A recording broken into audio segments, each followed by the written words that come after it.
A fines de abril del año 27 se retiraron de Jerusalén porque la oposición de los fariseos y saduceos contra Jesús se había vuelto muy peligrosa.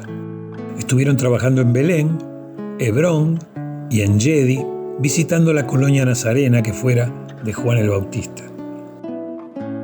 A comienzos de junio volvieron a Jerusalén, calmada la tensión, y se instalaron en el parque de Getsemaní, en la ladera del Monte de los Olivos, fuera de las murallas de Jerusalén. Los fines de semana Jesús estaba con Lázaro y sus hermanas. Los dirigentes judíos, al enterarse, se prepararon para arrestarlo, pero al ver que no predicaban en público sino en forma privada, pensaron que el maestro se habría asustado bajando su perfil. Así fue hasta que un miembro del Sanedrín llamado Simón anunció su aceptación de las enseñanzas del reino, lo que produjo tal revuelo que otra vez se pensó en apresar a Jesús, por lo que se fueron a Samaria y a la Decápolis. A pesar de los prejuicios que los judíos tenían para con los samaritanos, la estancia en la zona no solo hizo que se limaran esas asperezas, sino que también visitaran a Jesús desde muchas zonas aledañas. Nos cuentan que a Judas Iscariote le resultó difícil amar a los samaritanos. En julio partieron hacia las nuevas ciudades griegas de Arquelais y Fasaelis. A partir de agosto comenzaron la experiencia de predicar para una población de gentiles, ya que había allí muy pocos judíos. Por la noche conversaban sobre la experiencia de cada día y fue Felipe quien resumió la incomprensión de los habitantes de allí a las enseñanzas. Y lo planteó así: Maestro, estos griegos y romanos menosprecian nuestro mensaje, porque dicen que estas enseñanzas solo son adecuadas para los débiles y los esclavos, y aseguran que la religión de los paganos es superior a nuestra enseñanza porque estimula a adquirir un carácter fuerte, robusto y dinámico. Afirman que queremos convertir a todos los hombres en unos especímenes debilitados, unos resistentes pasivos, que desaparecerían rápidamente de la faz de la tierra. A ti te aprecian, maestro, decía Felipe, y admiten francamente que tu enseñanza es celestial e ideal, pero no quieren tomarnos en serio. Afirman que tu religión no es para este mundo, que los hombres no pueden vivir según lo que enseñas. Y entonces, maestro, ¿qué vamos a decir a estos gentiles? Objeciones similares hicieron otros apóstoles, y Jesús, entre otras cosas, les dijo: el amor de un padre por su hijo obliga muchas veces al padre a refrenar las acciones imprudentes de su atolondrado descendiente. El hijo no siempre comprende los motivos sabios y afectuosos de la disciplina restrictiva del padre. Pero les aseguro que mi Padre del paraíso gobierna de hecho un universo de universos, solo con el poder predominante de su amor. Jesús hace mención a la vastedad de la creación y de la existencia de los multiversos mencionados como un universo de universos. El amor es la más grande de todas las realidades espirituales. La verdad es una revelación liberadora, pero el amor es la relación suprema. Cualesquiera que sean los desatinos que vuestros compañeros humanos puedan cometer en la administración del mundo de hoy, el evangelio que les proclamo gobernará este mismo mundo en una era por venir.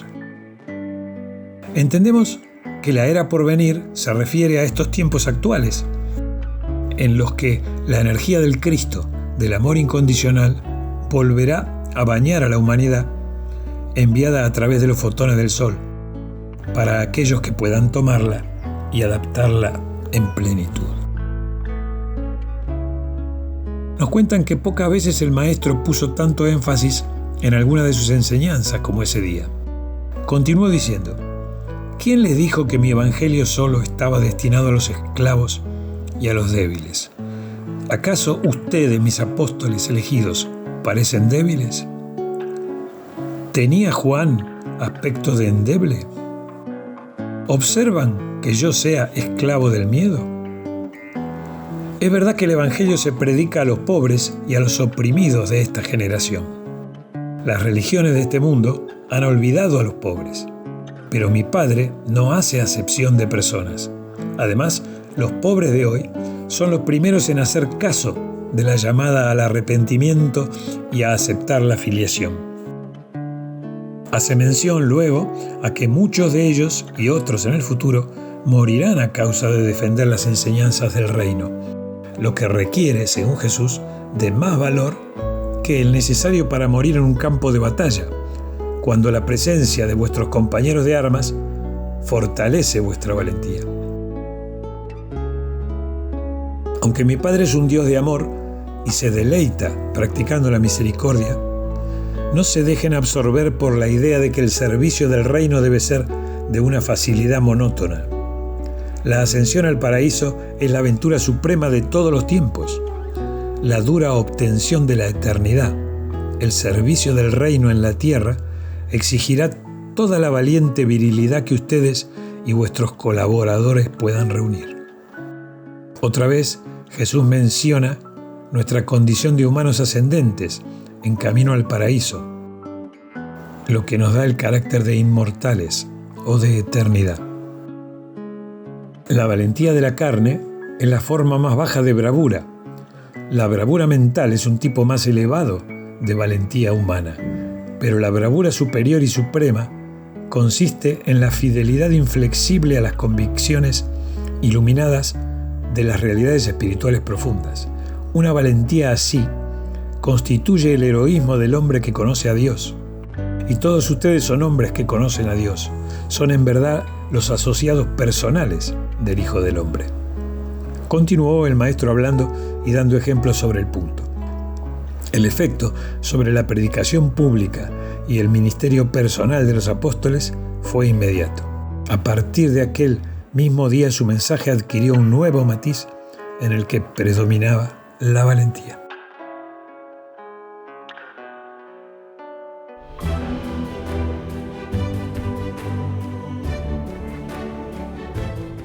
Enseñanzas en el siglo XXI. La cólera. La cólera es definida en el diccionario como 1. Enojo extremo o violento. 2. Ira intensa, furia. 3. Una acción de venganza. Y venganza, o desquite, significa 1. Infligir castigo o lesiones o pérdida a cambio de lo mismo. Y 2. Un medio de ser vengativo, uno mismo u otro.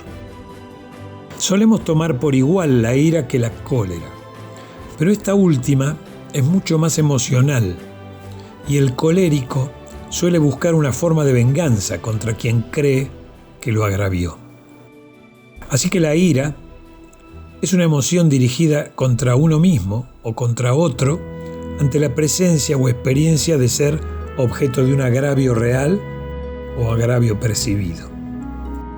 Dicen los maestros autores de estas palabras: sentir ira por acciones hechas o no hechas contra uno mismo o contra otro es casi seguro que empiece por simple impaciencia, que si no es resuelta o liberada, entonces se vuelve frustración.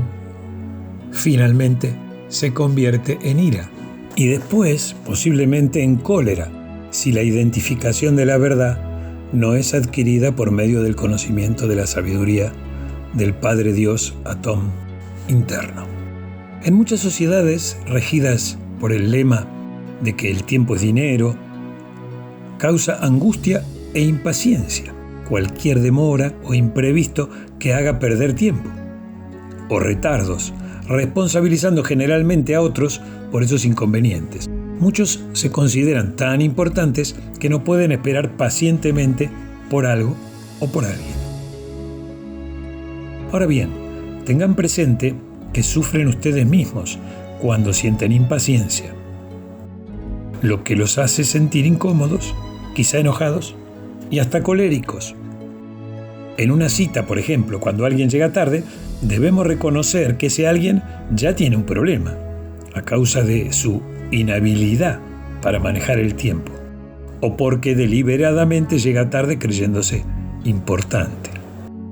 Dicen los maestros que poder entender cuál es el problema o circunstancia actual con el otro debería encararse por medio de acceder al conocimiento y sabiduría del Padre en nuestro interior. Y así podríamos responder con integridad mostrando estas observaciones sobre las circunstancias de la demora de aquel que llega excesivamente tarde. Esto es lo que en la actualidad se le llama crítica constructiva, en la que ustedes sabiamente reconocen un problema y en lugar de internalizarlo o condenar al otro, le ofrecen la verdad respecto de las circunstancias y quizá hasta pueden acercarle sugerencias de cómo corregir el problema.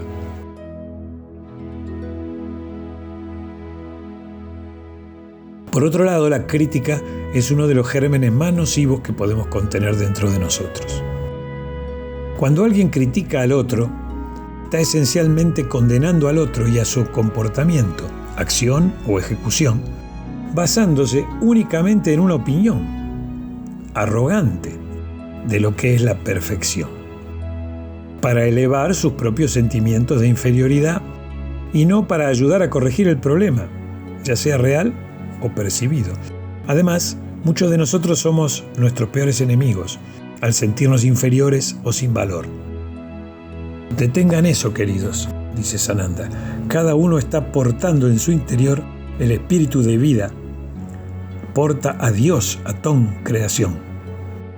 Ahora bien, cuando una injusticia es perpetrada contra nosotros y nos asalta la ira, debemos reconocer ahí que estamos vulnerables e indefensos, aunque puede ser que la acción suceda para que pongamos orden contra esa acción.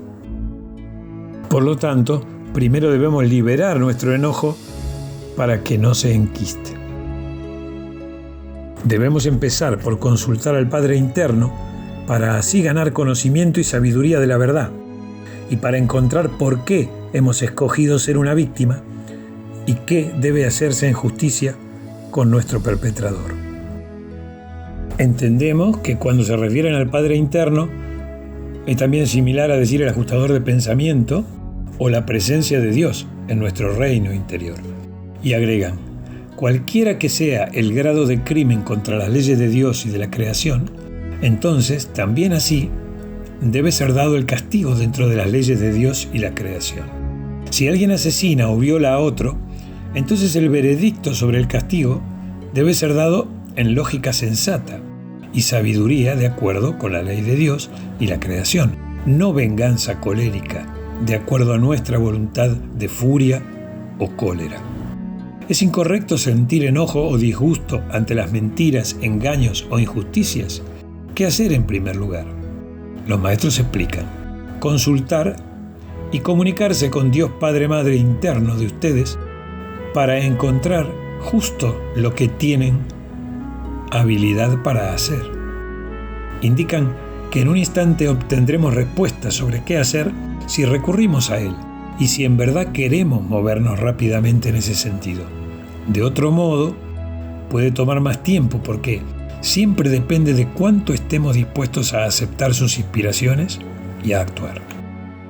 Pero el primer paso para volverse informado de la verdad depende de aceptar la inspiración del Espíritu dentro nuestro para usar los talentos que nos fueran dados por el Creador.